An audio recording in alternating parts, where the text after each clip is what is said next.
Com 5 ou 6 retas é fácil fazer castelo.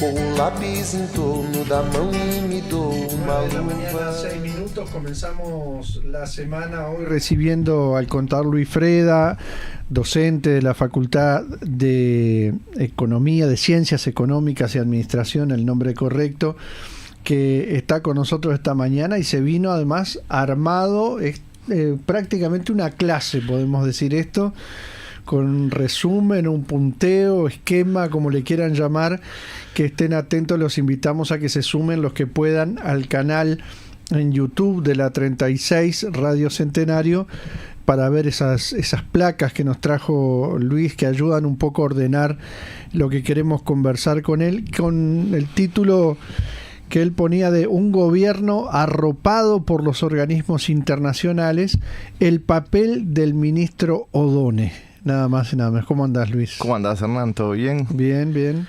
Un saludo para Blanca y Martina, que andan del otro lado del vidrio. Exactamente. Bueno, y te empeñaste en el trabajo, en esto del esquema, de esto que vamos a ir viendo cuando conversamos, para hacer una suerte de raconto histórico, ¿no? Sí, un poco la idea era hablar de la visita de la presidenta del Fondo Monetario Internacional, la directora. Creo la que Cristalina. Sí, Cristalina. Cristalina con K. Sí, pero me parece que eso no es un evento aislado en sí. Entonces creo que lo mejor es comentarlo en el marco de cómo uno lo puede interpretar esa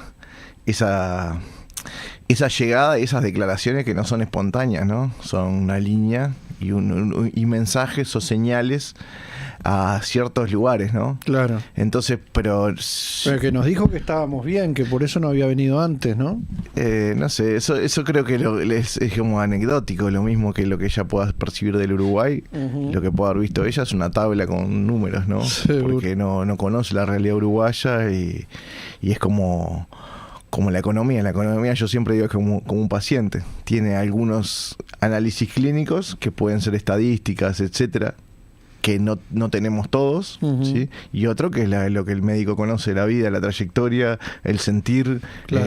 Lo que conversa con la persona, conocer su familia, etcétera, etcétera, que sería como lo que no está en los informes, claro. Que vienen del laboratorio, etcétera. Y que inciden, son definitorios en la salud. Sí, también. Que cuando uno conoce a los grandes médicos le pegaban más para ese lado y se apoyaban en los análisis, claro, para confirmar las presunciones que tenían, que claro, creo que va por ahí. Claro. Pero bueno, un poco la idea es hacer como una especie de cómo viene el viaje que está llevando la economía desde 2005 hasta ahora, porque ya van 20 años. Es decir, desde el primer gobierno del Frente Amplio. Del primer gobierno del Frente Amplio, y no solo por color político, sino porque después del 2002, que fue como un escenario de estallido, hubieron un par de años de recuperación y después ahí recién como que se retoma la economía a tener una cierta lógica, que no de crisis, sino de repunte, mejoría, o de acomodar un poco distintas cosas dentro del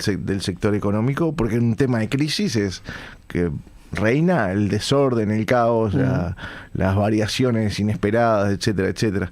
Entonces, para llegar a lo que dijo la directora del fondo, me gustaría capaz que repasar un poco un cierto viaje que ha hecho la economía en estos años, ¿no? Decir, bueno, que en el 2005 empieza el primer gobierno del Frente Amplio y la primera novedad en materia de economía, que es el tema de los consejos salarios, vuelve la negociación colectiva, tripartita, y el Estado se pone como alguien que fija alineamientos dentro de la economía, una situación que no se estaba dando.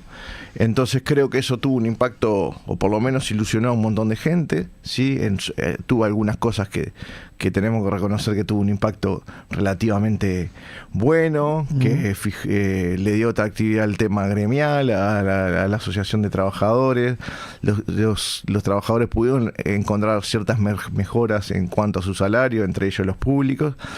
Después, enseguida, atrás de eso, vino una reforma tributaria en el año 2007, que fue una reforma tributaria que fue anunciada como una mejora en cuanto que se iba más a los impuestos directos y se sacaba los impuestos indirectos. Un impuesto indirecto es como el IVA, ¿no? Que se paga en cadena y termina pagándolo el último, en este caso el consumidor final, y se iba más a impuestos directos. Ahí lo que pasó es que apareció el IRPF, que en definitiva era un impuesto a la renta de las personas físicas, que a la idea, al momento de anunciarlo, se hablaba como gente que tenía grandes ingresos, que iba a pagar, etcétera, y que iba a pagar en base a su renta, y terminó siendo un impuesto a los sueldos, muy parecido, de la misma lógica de lo que había antes, que era el IRP, ¿sí? Claro. ¿Sí? Y terminó pagándolo casi todos los trabajadores, ¿no? O sea, una gran cantidad de trabajadores que tienen un sueldo que le da para vivir, ¿no? O sea, quien no paga en IRPF son salarios que son bastante bajos, ¿no?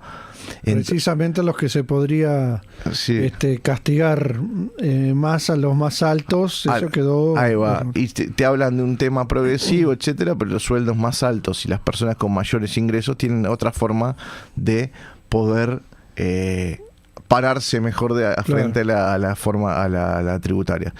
Después, el IRAE hicieron algunos cambios, pero las empresas tuvieron ciertos beneficios. ¿El IRAE cuál vendría a ser? El impuesto a la renta de actividades empresariales, que ya existía, se hicieron algunos pequeños cambios, incluso se bajó la tasa al 25%, y lo otro que apareció el IAS, que eso nunca había existido en Uruguay. No, los jubilados nunca habían tenido un impuesto a sus ingresos, ¿no? Incluso se cuestionó la constitucionalidad, hubieron idas y vueltas, pero terminaron logrando que el IAS permanezca entre nosotros. Entonces, una reforma tributaria que puso más carga en el hombro de quien trabaja y de quien vive de sus sueldos. Y se eliminaron algunos. Se eliminó el IMABA, el impuesto a los bancos, el impuesto a las tarjetas de crédito, ¿sí? Se eliminaron algunos cuantos impuestos, y entre toda esa movida hubo una reducción o simplificación para el capital y una profundización en los impuestos que pagan los asalariados o, cuando dejan de ser asalariados, los jubilados. Bien, después en el 2007, o por ahí un poquito más, cerca de 2010, aparece la reforma del FONASA, que fue una reforma que se fue dando de forma gradual, que vinculó el trabajo con las prestaciones de salud, sin necesariamente lo que tú pagas vaya directamente de la mano de lo que tú consumís. Pero de nuevo, no se hizo una reforma general, no se incluyeron a todos los trabajadores, quedaron por fuera los trabajadores del Ministerio de Interior, del Ministerio de Defensa.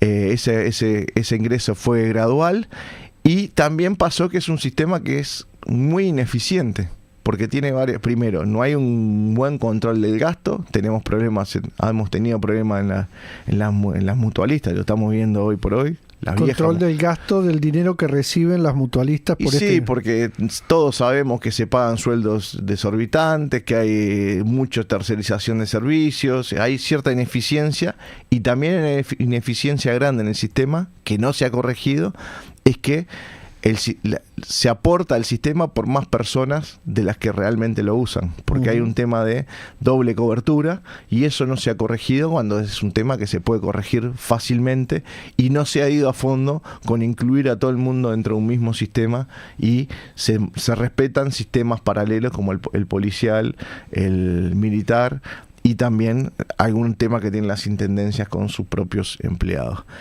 Paralelo a eso, y si querés, no sé, vamos a la pausa, vamos a otros dos. Vamos a ir a la parte donde se centra lo que se hizo con el tema del capital, que fue un buque insignia de estos 20 años de gobierno. Qué propuestas hubo hacia el capital y cómo fueron evolucionando a lo largo de estos últimos 20 años en tema de economía. Ahí ya no iríamos a pasar a la siguiente. Claro, o sea que ahí pasamos en resumen. Después hay que decirles a la audiencia que después vamos a publicar estas placas que nos trajo Luis en la web de la radio, donde colocamos como siempre el audio de esta entrevista y el video más adelante, y vamos a colocar estas placas que resumen también este camino que estamos recorriendo con Luis Freda. 9:16, les recordamos, ustedes pueden comunicarse con sus preguntas o comentarios al 099-326-381 o por el chat del canal en vivo de la 36.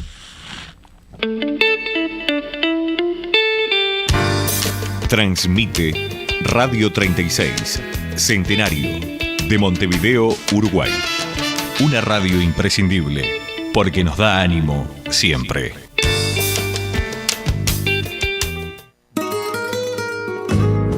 Sembrao, en vivo en Sala Citarrosa.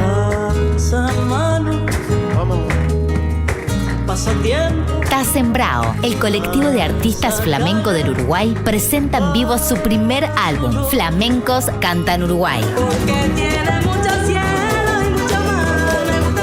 Viernes 4 de septiembre, 21 horas, en Sala Citarrosa. Entradas en venta en Ticantel, redes de cobranza y boletería de la sala. Dicen que cuando llegue le van a dar. Sembrao en vivo en Sala Citarrosa. Invita Pizarro. Decile lo que te escuche, lo que no dice la radio, lo que no escriben los diarios y no va en... La voz de la Unidad Popular en la 36.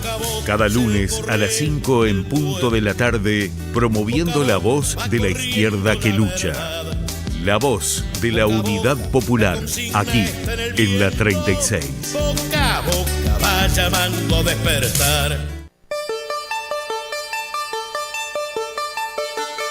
Mañanas de Radio.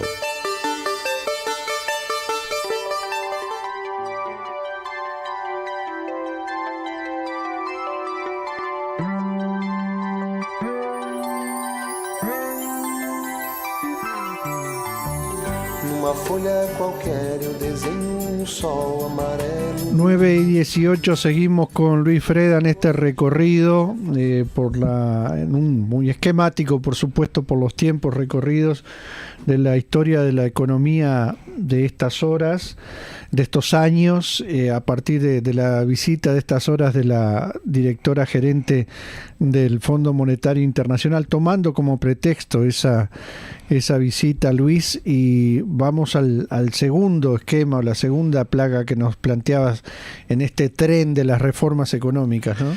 Sí, la idea es ahora centrarnos en lo que se hizo.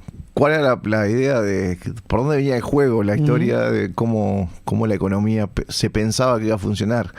Se pensaba, porque yo creo que no ha funcionado muy así, ¿no? Pero dice, bueno, que lo que se planteó primero que nada es el régimen de promoción de inversiones. Durante todos estos 20 años lo que se ha hecho es profundizar en él y agregar nuevos aditivos, o por localización, o por tipo de empresa, pero se ha profundizado esto, se ha intentado que más empresas se localicen en Uruguay con la idea de que eso genere mayor cantidad de empleo, que también por ese lugar las empresas, el famoso derrame, que ya sabemos que eso no es un tema que se ha dado. Entonces, en base a eso, el Estado lo que hace es promueve exoneraciones, o sea, quiere decir renuncia a la recaudación para incentivar las inversiones. Mientras el Estado renuncia a la recaudación con la reforma tributaria, que ya dijimos, viene dada por el IRPF al trabajo, la mayor parte, el IVA y el IMESI. Todos esos impuestos recaen sobre el hombro de aquellos que trabajan. La población, digamos, la mayoría de la población. La mayoría de la población. Y que se dice, bueno, sobre el hombro de las empresas, que ya le hemos eliminado impuestos en el 2007, ¿sí? También le sacamos el peso de que si te instalás en la zona franca, o si estás acá pero presentás un proyecto de inversión, te vamos a alivianar la carga tributaria. Y a su vez profundizamos se ha profundizado el sistema de zonas francas. ¿Qué quiere decir? Se establecieron nuevas zonas francas durante esos últimos 20 años, en las cuales las empresas que se instalen ahí adentro prácticamente no pagan ningún tributo. Y esas zonas francas, hoy por hoy las damos por conocidas, sí, pero en estos últimos 20 años han aparecido zonas francas en el centro de la ciudad, como por ejemplo Aguada Park, World Trade Center, etcétera, etcétera, y zonas francas de cualquier tipo, en el interior del país, en alguna parte en Colonia, algunas zonas francas más para el lado de Punta del Este, y esos no son zonas francas que estén vinculadas a ninguna actividad de corte de tipo industrial o de algún tema comercial, sino puramente hasta son actividades de zona franca en tema de servicios. ¿sí? Intermediaciones, etcétera, etcétera. Por tanto, pasamos de tener en los años 90 2, 3, 4 zonas francas, hoy por hoy estamos arriba de las 20 zonas francas, y ese régimen se ha profundizado a lo largo del tiempo. Entonces, básicamente, con esas dos paradas que hicimos recién, tenemos cuál fue la propuesta hacia el capital internacional, hacia el gran capital que viene en cualquier sector de actividad.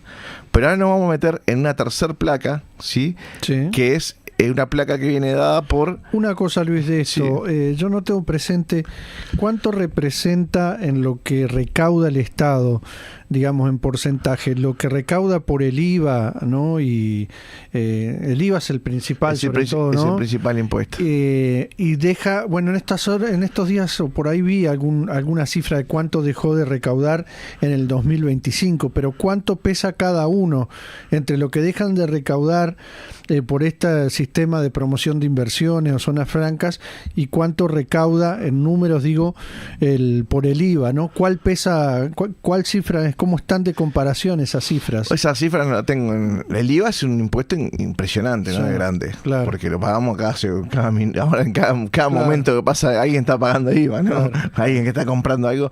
Pero la cifra de la seccionación es una cifra alta. Yo no me recuerdo bien. Creo que hace poco se manejaron las del 2025. Sí, se manejaron. Algo importante. Estamos hablando de miles de millones de dólares, no estamos hablando de una cifra pequeña, ¿no? Sí, y después ver cuánto de esto funcionó en materia de creación de empleos, ¿no?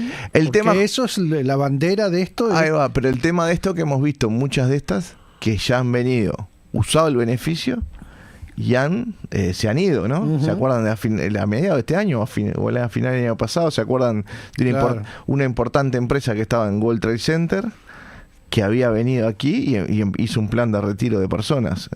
Una empresa alemana que se dedicaba a la intermediación de granos, uh-huh. BASF, que fue una que llegó por aquí cerca del 2015, y ya cerca del 2023, 24, anunció que se estaba yendo, y de a poco fue retirando sus inversiones. O sea que vemos que esa apuesta es, ahora que estamos viendo cierre de ciclos, ¿no? Uh-huh. Incluso dentro de estas cosas entran las plantas de celulosa, un montón de situaciones que cuando se anunciaban nos decían que el pueblo, la zona donde se iban a instalar, iba a ser un nuevo polo a nivel nacional. Y hoy no vemos que haya un polo a nivel nacional de nada, sino un campo con una fábrica que en realidad lo que hace es tomar materia prima acá y tiene una relación directa con el extranjero, pero para el costado de su zona franca no genera prácticamente mucho. ¿Y por qué decís en el tema promoción de inversiones, por obvio que parezca, pero vale la pena quizás resaltarlo, esto de que se profundiza la diferencia de tratamiento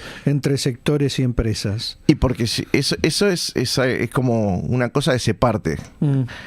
Un buen sistema tributario tiene que tener dos cosas que se llaman equidades horizontales y verticales. Uh-huh. Equidad horizontal quiere decir, si yo tengo la misma capacidad de pago que vos, tenemos que más o menos tributar lo mismo. La misma carga impositiva. La misma carga impositiva, pero si vos sos una empresa y yo soy una empresa y vos estás dentro de zona franca, no vas a pagar nada, y si yo estoy unos metros afuera, yo voy a pagar. Eso es una inequidad, ¿sí? Y también es vertical. Si una empresa tiene 2 millones de ingresos y otra empresa tiene 200.000 de ingresos al año, es lógico que la de 2 millones tribute mucho más. Uh-huh. Y hoy por hoy en el Uruguay está pasando que hay empresas que tienen 2 millones de dólares de ingresos y capaz que pagan menos o nada en comparación a una empresa que está afuera. Claro. Entonces, no solo cuando están en iguales situaciones hay una que paga más que la otra, sino que hay alguna que tiene mucha más capacidad que otra y paga menos, ¿sí? Claro. Entonces, en lo del IRPF, que lo vimos antes, es tremendo cómo no generó, eso ya es una especulación sociológica y política que hay que ver la parte, pero cómo hay como una resignación de la gente con todo lo que se le cobra en el promedio.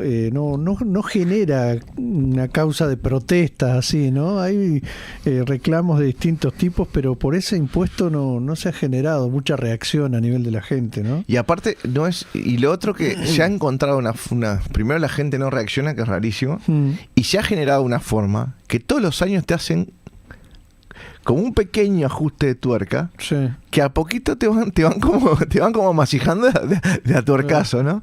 ¿Por qué? Porque cambiaron las franjas, pero no ajustaban igual que los salarios. Las deducciones no cambian igual que antes. Yo qué sé, yo por ejemplo me he enterado mucha gente que deduce RPF por alquileres y se le está trancando el trámite, no entienden por qué. Entonces siempre hay como un costado B que te van como con una gestión continua, te van profundizando el impuesto. Claro. ¿Sí? Porque si nosotros vemos la gente que no paga RPF hoy, es gente que seguro que a fin de mes no llega. Claro. Los 25.000 pesistas. Ahí va, toda esa gente. Entonces, es como que vos tenés IRPF y a poco le vamos buscando una vueltita. Y es algo que se ha dado cuenta quienes manejan las finanzas, porque la finanza que maneja la caja, se han dado cuenta que son pequeños ajustes de tuerca que a poco te van dando cierto rendimiento. Lo mismo que el IAS. El IAS es o sea, yo hoy pago IRPF, mando mi dinero para me guarden para la seguridad social, y cuando me lo devuelven me vuelven a cobrar. Me vuelven a cobrar. Entonces, ¿cómo es esto? Porque si yo ese ahorro lo hiciera, me lo guardara en el bolsillo, estuviera negro, me lo guardara en el bolsillo, después no lo pagaba. Pero bueno, es como, me pueden discutir el ejemplo, etcétera, pero es una cosa que hemos aceptado fuertemente, ¿no? Sí, la verdad que sí. A nivel de descuento, de la dimensión que tiene ese impuesto, ¿no? Sí, y aparte lo que no nos olvidamos de decir en la parte tributaria, que no es algo fácil de entender el RPF. No es algo fácil de entender. Siempre te encontrás con un descuento que no lo esperabas, porque fíjate que este mes justo cobraste el salario vacacional, justo este mes, fíjate que te pagaron un extra por no sé qué. Pero ese extra parece que hubiera sido mejor no cobrarlo, porque prácticamente te lo llevó todo el IRPF, porque te cambiaste de franja. Entonces, una cosa que no es simple de entender. Y el sistema tributario, cuando no es simple de entender, el que sale perjudicado, sale favorecido quienes se dedican el que recauda o quien asesora, porque le busca la vuelta, pero el que no sale es quien paga. Claro. Y de esto que decías, de la promoción de inversiones y zonas francas, que decíamos que un poco la principal justificación es la generación de empleo, ¿no? De actividad económica, hay que ver el famoso derrame, pero no se ve tanto, no sé en cuanto a datos de sumás los que están con régimen de promoción de inversiones y de zonas francas, ¿cuánto pesan en el empleo actualmente? No, y también es una cosa que ¿qué pasa entre la zona franca? No sabemos. No podemos tener datos de DGI de zona franca y poca cosa de BPS, porque son cosas que son como cajas negras. Entonces, justamente, en épocas donde se dice que lo mejor, la información, de ahí no sabes cuántas empresas son, cuántos emplean, ¿sí? Porque de repente capaz que hay muchas empresas para los metros cuadrados que hay, ¿no? Entonces, en un mismo local capaz que operan un montón de empresas. Hay algunos mensajes para ir a la pausa. Bien. Luis, que están llegando. Gabriel, que firma El Tanguero del Oeste, dice: buenos días, disculpa Hernán, ¿por qué no tocan el tema de los beneficios de la caja militar que da 500 millones de dólares de déficit, que se habló en el diálogo social sobre tantos beneficios que tienen? ¿Recortaron alguno o solo tocan al trabajador común? No creo que hayan tocado, no vi información de que haya habido algún cambio para la caja militar. No es el tema hoy con Luis, ¿no? Pero bien se puede, por supuesto, profundizar en eso.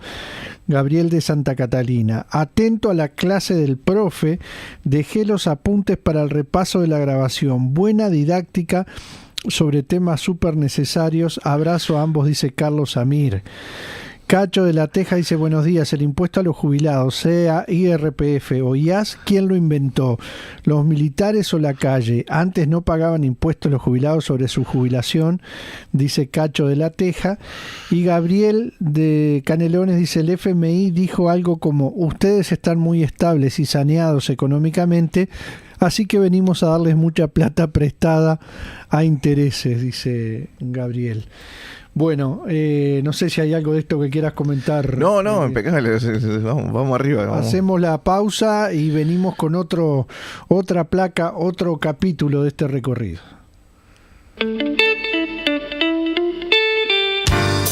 Transmite Radio 36, Centenario, de Montevideo, Uruguay.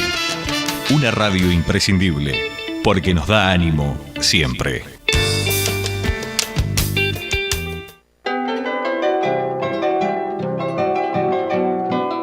Endulce su vida con miel natural pura de la nueva reserva ecológica de los Montes del Queguay de Paysandú. Adquiérala en la radio en envases de 1 kilo. Único distribuidor Luis Córdoba.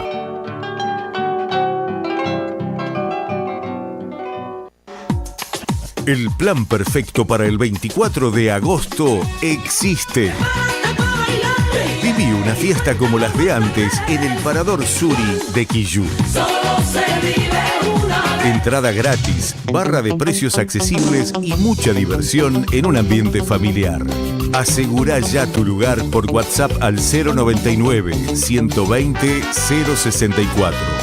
El ticket para la cena sale 500 pesos e incluye entrada, gentileza del Surí, plato principal, sorrentinos caseros con salsa y bebida individual.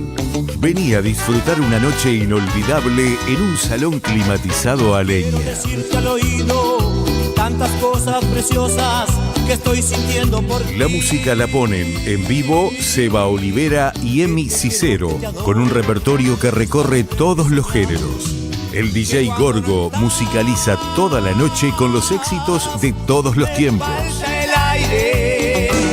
Y si querés un plan redondo, podés alojarte en nuestras instalaciones con precios bonificados. No te duermas, el 24 de agosto, sé parte de la mejor fiesta de la nostalgia.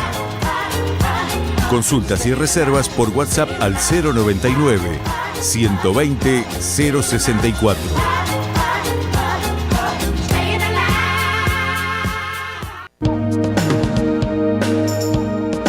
Mañanas de Radio. El periodístico de Radio Centenario. E se faço chover com 2 riscos tem guarda-chuva.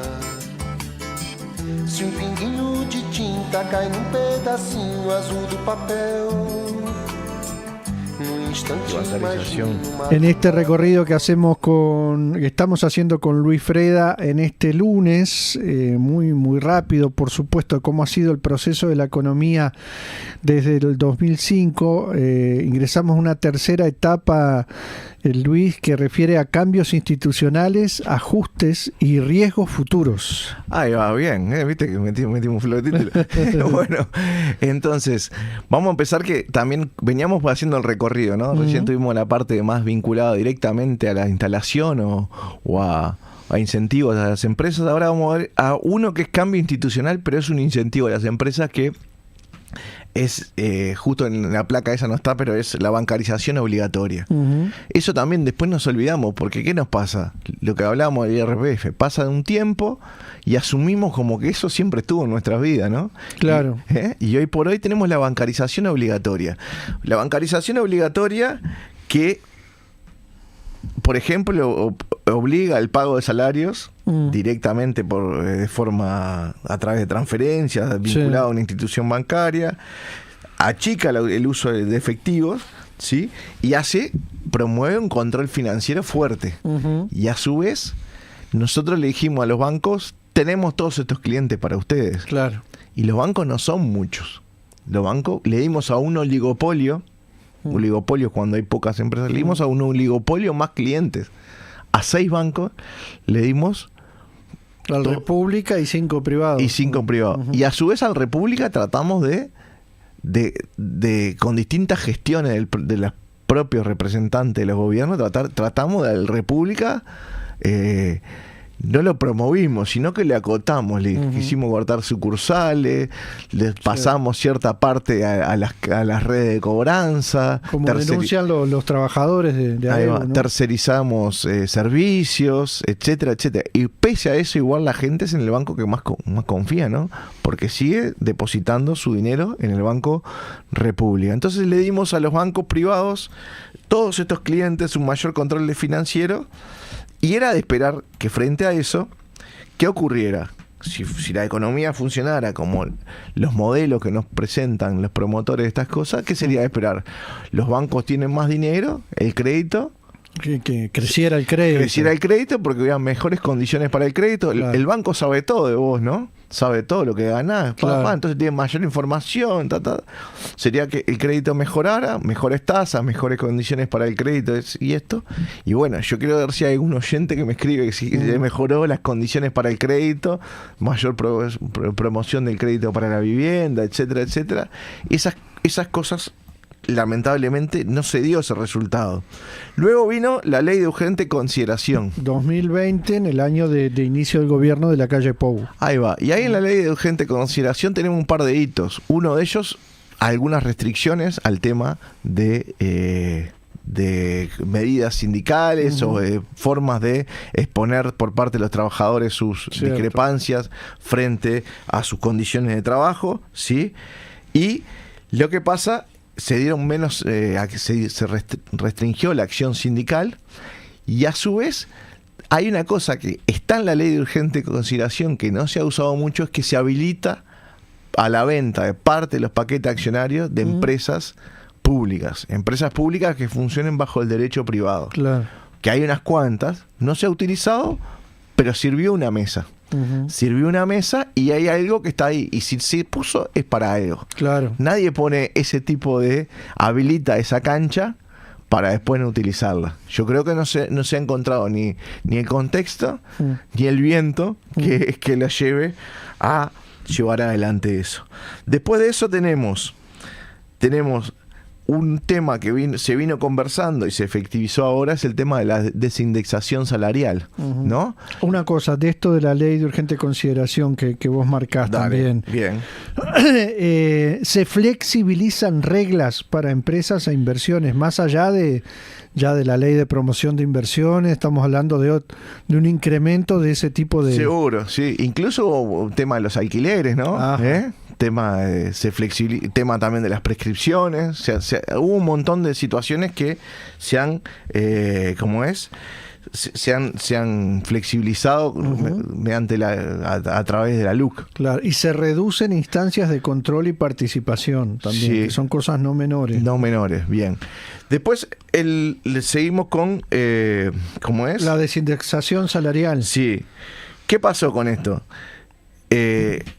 Se han sacado cláusulas que ajustan automáticamente los salarios. Después se ha pasado... Ajustan al IPC, ¿no? Ahí va, o ajustaban al índice de precios del consumo. Ahora pasamos al índice de inflación subyacente. Ahí está. Pasamos ¿qué quiere decir? Sacamos la fruta y verdura y el tema de energía.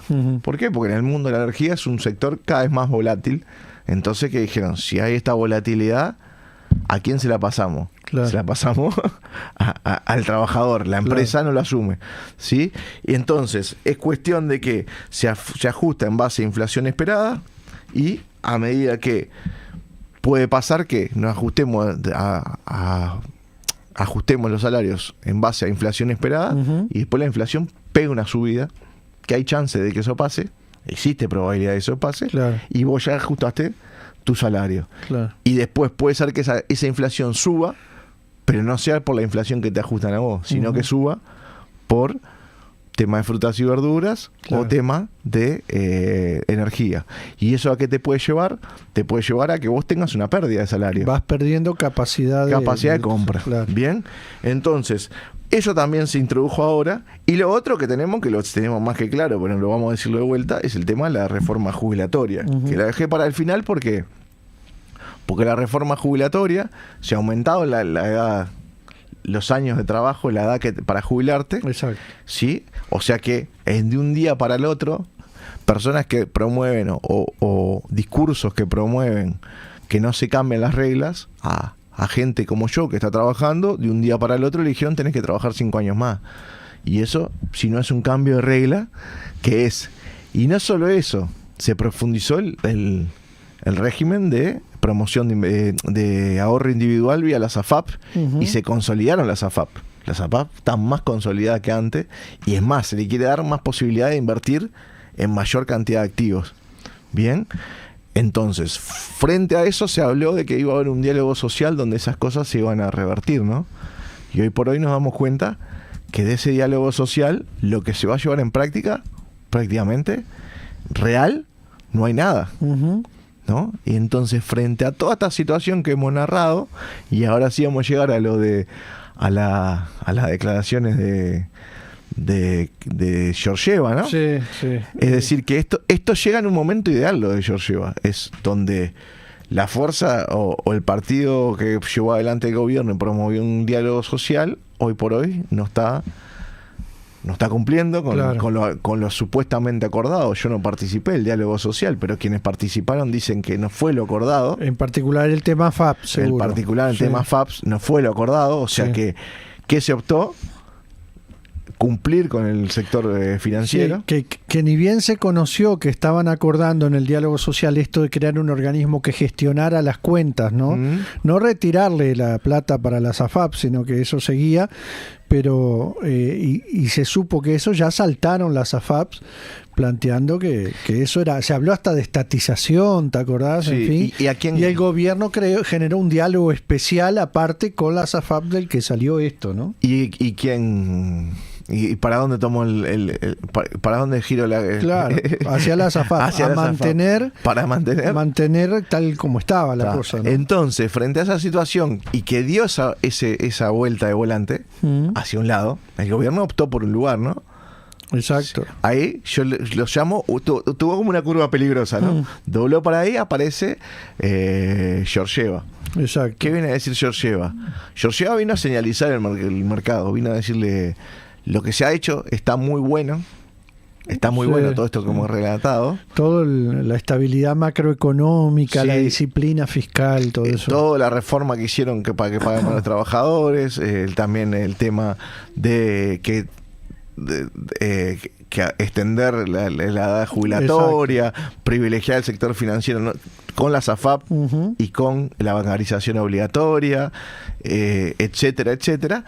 Vino a decir, está muy bien esto que están haciendo. O sea, elogió la inflación también, ¿no? Elogió la inflación, la desindexación salarial. Exacto. También, todo un paquete lo elogió.